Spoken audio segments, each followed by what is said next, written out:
Hey everyone, I wanted to jump on here and talk to you guys about our thoughts.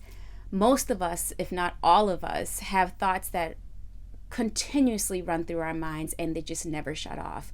I know I am one who cannot shut off her thoughts, thoughts from the past, thoughts of maybe what happened a few minutes ago, thoughts for the future, thoughts that just run through that make no sense at all and it just keeps going and going and going. But here's the thing, it's not about shutting off our thoughts, it's not about running away from our thoughts, because when we try to do that, what ends up happening is that we stress out and think more about them, and then we create these stories around these thoughts and then just go with it, and it never shuts off, and then we end up getting triggered. And then what ends up happening is that these thoughts end up taking over our lives. We can't sleep, we can't think, we can't create, we can't love, we can't be gentle with ourselves.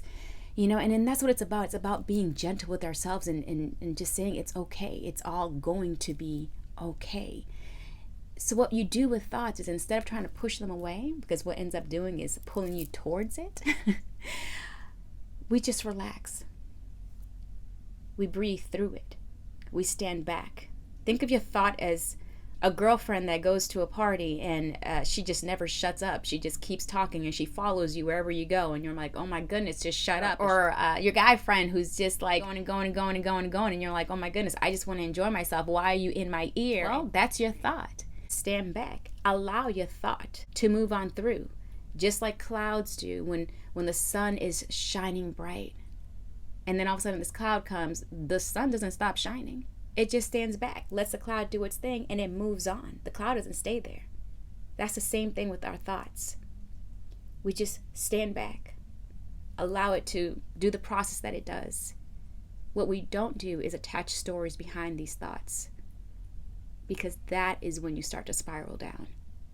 The biggest thing is acknowledging that the thought is there, stepping back from it. Don't attach a narrative, and allow it to keep going through. And when you start doing that, you start being so powerful within yourself, and you start guiding yourself towards a life that you so deserve, and the love that you so deserve for yourself within yourself. Be gentle with every thought and love who you are wholeheartedly. I hope you guys are having a beautiful, beautiful week, and are breathing through everything, are slowing down, enjoying every moment, every second, and embracing every part of you. I will see you guys soon. Adios.